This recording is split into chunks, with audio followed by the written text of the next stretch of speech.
Rapidement, commençons par présenter les excuses par rapport à l'heure. Dans les invitations, il était mentionné 12h30. C'est vrai qu'il y a un dépassement de plus d'une. Chef de service, Gilles Linguette. C'est pour une invitation à eux. Oui, c'est bon. Oui, merci Mingi. De Ronaldiso, Gilles Linguette, pour l'invitation à eux. Vraiment, tu es très content. Quelque part, on puisse mettre valeur. Pour le but, phrase, moi, tu as dit créer la société. Merci. Nous avons salué attention. Pour aller plus vite en besoin, on a une question beaucoup. Pour lancer quelques phrases touchées moi. En place, monsieur lobby, Magou Yoana, tout diminuer en caca. C'est-à-dire toujours on a besoin de tout aussi sans caractère. Ça fait mal. Donc, on a toujours encouragé l'action à l'IGF. Mais c'est pas une question de les abouiller. Pourquoi ne pas surveiller dans le lobby bateau ça la banzela et que banzela on a sous bazou mon anaté. Pourquoi ne pas les surveiller pendant que bazou ça le corps. Pourquoi il faut toujours regarder dans la soupe pour te constater. Est-ce que surveillance est IGF pour ça la matin pendant que à quoi qui c'est le IGF déjà y. À quoi qui m'a banque tu contrôles je m'a banque là. Tu as les on a continué ça. Pourquoi pas vous en avez on a tu as rendu tika ba concierge bazou constater là ma caméra. Merci beaucoup. Maman Chalamwana. Si vous permettez, monsieur le secrétaire, on prend la série des 3 questions et puis on vous accorde la parole pour la réponse. Maman Chalamwana. Oui, toujours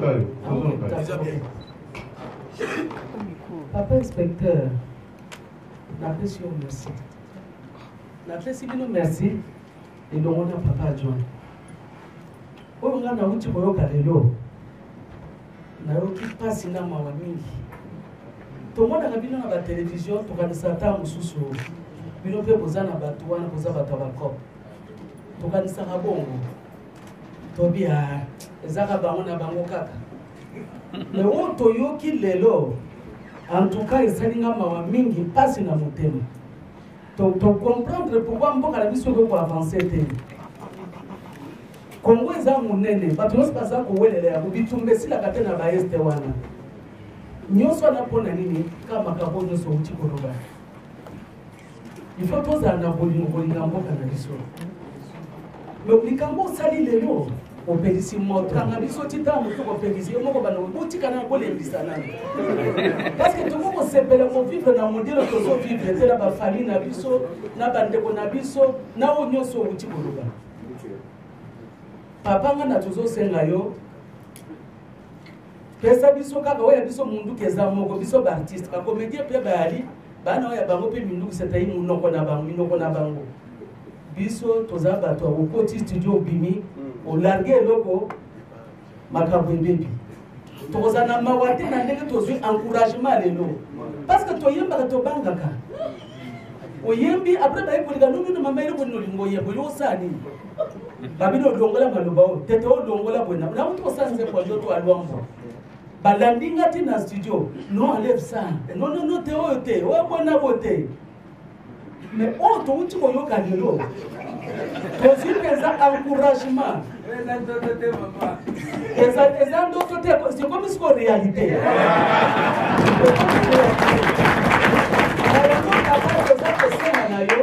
on ça la soutien na biso pe to soutenir yo o soutenir pe biso parce que tant to ko yemba ko beba bisika ba beno ka ko beta biso na simo ko yeba ça c'est vrai ka ko landela ka biso oyembi bopwani oyembi parce que biso ko cité tina ba Congo baba ndo ko attaquer na ba biso na yango papa yebaka ke na bamboka nyuso kala wona soki bobenga ka biso tant mo pe to ça déjà makambo si ekei parce que nous on aime bien gêner les gens toko di mateka yoza ko dia na zodi ate bamboka misuko tala ba alpha blondi ba défendre bamboka na bango ba si jeune akate bamboka ebele ba litaka pona bamboka na bango mais besoin si grand pays comme ça pour tout le monde va passer à bouillir ndemo pesi son courage pesi son zèle on bito ça la tout intervenir on va le faire mais au soutenir le biso parce que to opelisa moto to kondimate to kosetelate na o nyonso uti ko vraiment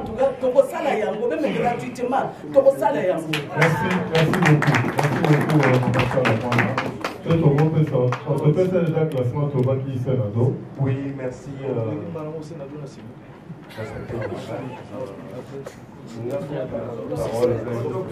Soyez bref, s'il vous plaît.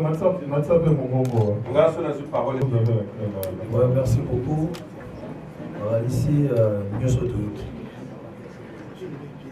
Média Paysalia, makambo oyo bato mingi bayokaka te bakomprena rien l'autre comprendre makambo nini oyo elekaka na mboka.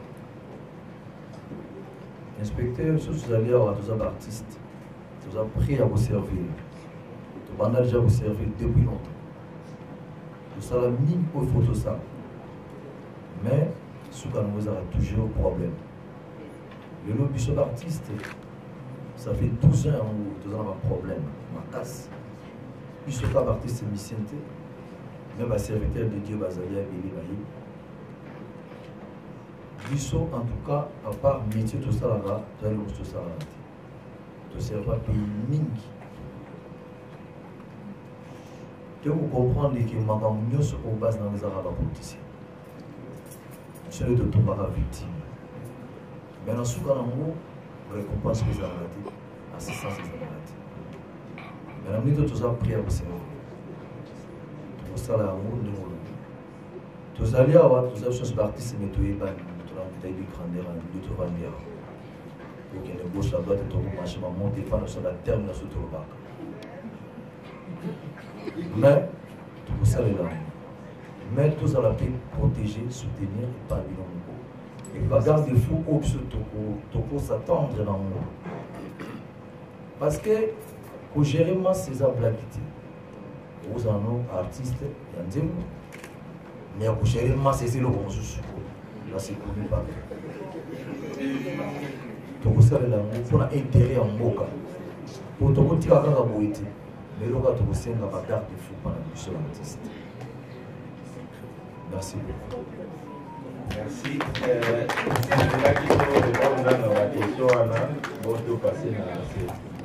Nalingaki inspecteur otalaka ngai mpe po liso na ngai eza il y a sérieux, il y a lutte contre la corruption. Biso bandulisi toyemelaka bafako wana bafako oyo ozobake to atake wana bango nde mpenza bafandisa masolo kuta bandulisi. Ah, quand on parle de corruption, c'est comme l'impression qu'on indexe l'autre. Mais quelle est la corruption qu'il y a en soi-même?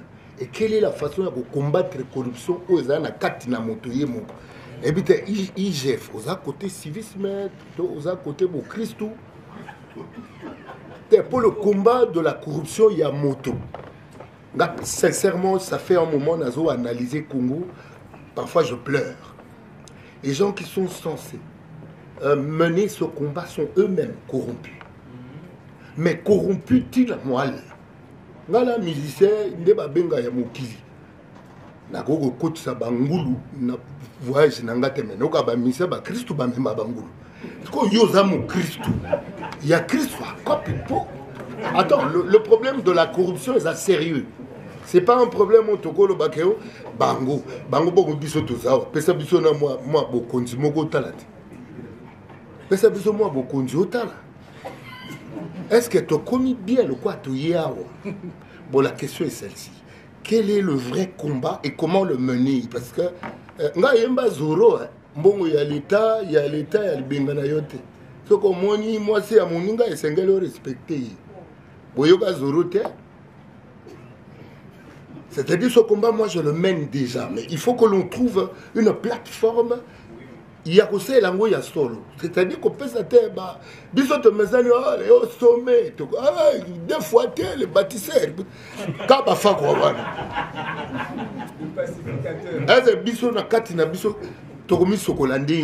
J'aimerais savoir comment tu as sa plateforme ou banda. Tu y es tout le belana la penza bo tim bolé to bima to ko gawe sa baninga. Merci beaucoup. Voilà.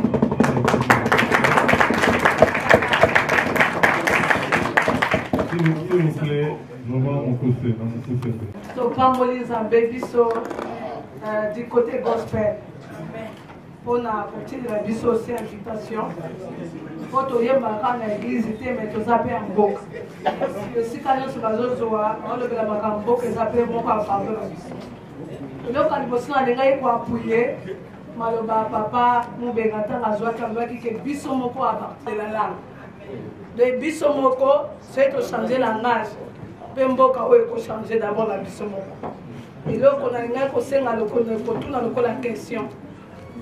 Toza artiste. Toyoki to kolobela, to koyemba, to kolobela pour la corruption, mais en tant qu'artiste, quelle est notre part? Biso, IGF, en haut de la biso na domaine nini. Tolingi to yeba. Alors tozo a point na biso en tant qu'artiste pose, to sala comme ça. Mais tozo mona mbongo na biso te. OK, toza na bisika oyo mbongo na biso en tant qu'artiste c'est ça nini et kota. Tozo bela, tozo kufa mais tozo na suite au côté. Tolingi IGF quand ça biso de on a dit ko ba. Merci beaucoup. Oui, vos filles. Merci beaucoup. Je suis l'inspecteur général. Dans une préoccupation, il y a Mickey qui est là. Donc, quand il nous a expliqué la différence entre Cour de compte et IGF, on n'a pas dit que Bino dépendra directement de la chef de l'État. Est-ce que le rôle du pays que Aïebi m'a amené à l'occasion par toi? Parce que le monde où il y a Tina Souka, tout le monde va faire un bon appel ça. Moutouna oyo azora mbongo apesa bato wana basala makambo wana te.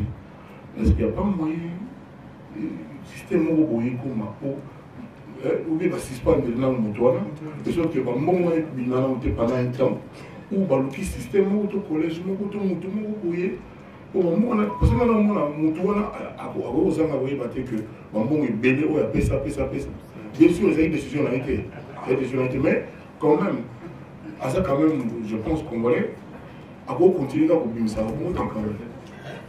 Non, comme on a dit, la société n'est ni Moutouana ou la main qui donne l'argent de l'État, n'a pas à continuer à couper ça. Moi, il n'y a pas de suspendre de rôle, on n'a pas dit comment ça n'est donc collège, depuis, monsieur l'inspecteur général, dans la question de comment on va tourner sur vous a protégé, sincèrement, ils ont préoccupé ma.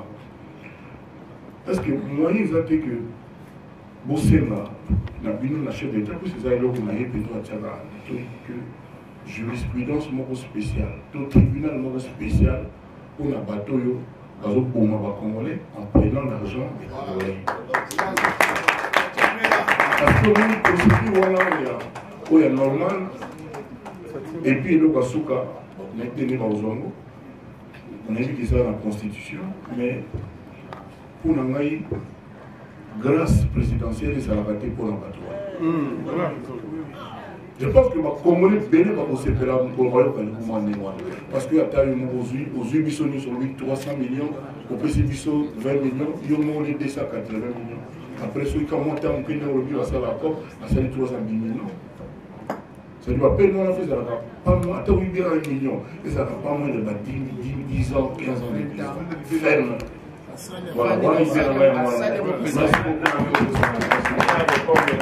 Une question comme ça, que soit président Patrice, et puis Massoum, aussi journaliste et moi pour toi. Sophie. Oui. Merci beaucoup, monsieur l'inspecteur. Quand ici, moi, ma question, mais je sais que je vais poser déjà, mais ils ont il y a un d'abord il y a le Zeka pour la sécurité na yo pour tous na posa na yo ils sont nions ça va tout sepeli na kanisi so même la co proposer na bande ko ba ke lelo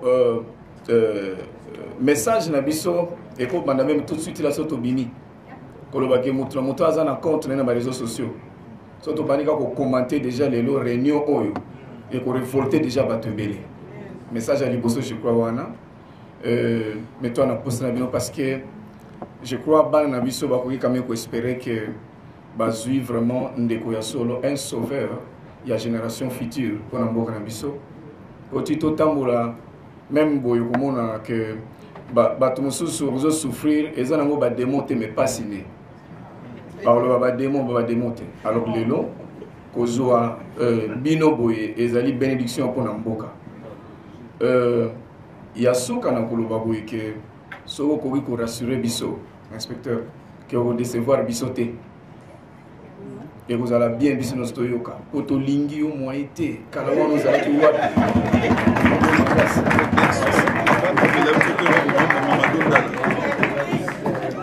Merci beaucoup. Voilà. Mes chers sœurs et frères, je vais répondre à l'affaire Patrice. Bassel Nzambe Bazawa. Je prends l'engagement devant vous. Et devant Dieu, vous êtes les représentants de Dieu. Que moi, je ne serai jamais comme vous. Jamais.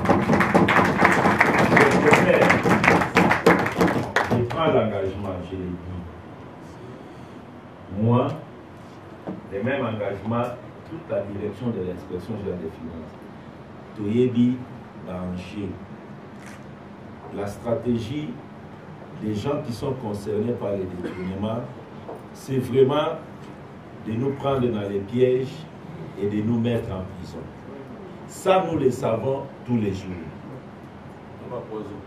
Nous le savons tous les jours. Donc, nous marchons vraiment avec toute la prudence possible. Toute la prudence possible. Sur ce terrain-là, comptez sur nous. Vous avez nos assurances. Comptez sur nous. Nous ne sommes pas venus pour chercher l'argent. Si c'était pour chercher l'argent, beaucoup n'auront pas eu de problème. Beaucoup. Il n'y a personne qui nous a échappé en dépit de leurs moyens. Je vous dis, il faut que nous arrivions à comprendre que les dollars et les billets verts ont de la valeur lorsque c'est le fruit de votre travail. Ou lorsque ça vous appartient. Mais lorsque ce n'est pas pour vous, considérez ça comme des papiers. Vous pouvez passer. Il faut qu'on arrive à ce niveau-là. Il faut qu'on arrive. Oh, c'est aussi une libération spirituelle. Et c'est un exercice qu'il faut que chacun de nous puisse arriver à faire. Le combat, il est énorme. Et si vous vous engagez sur ce combat, sur cette voie, il faut tout d'abord vous mettre sur vos gardes. Et nous sommes conscients. Nous sommes conscients. La sécurité, premièrement, c'est le Dieu que vous priez. Amen. Et le chef de l'État est conscient de ce travail. Je pense que si vous entrez à l'inspection générale des finances, vous voyez les dispositifs sécuritaires que nous avons ici. Et c'est énorme. Mais la meilleure sécurité, c'est tout d'abord Dieu. Chaque jour, chaque matin, nous nous couvrons dans le sang de Jésus-Christ.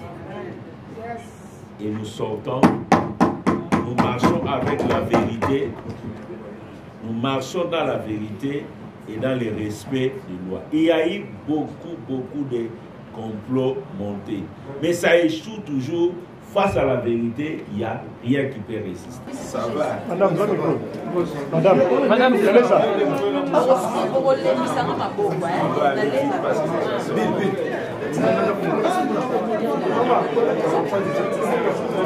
Non, en fait, c'est la troisième journée d'échange citoyen. Nous allons voulu échanger avec la traite actuelle de notre pays pour solliciter la population dans la lutte contre le gouvernement de la prochaine phase. musiciens, comédiens, nous sommes dans un monde plus que c'est une abandon, on va comprendre la corruption, la détournement de c'est une abandon, on va accompagner les avocats à finir sa participation. La combat il y a lutte contre la corruption et le détournement, on va avoir des leaders.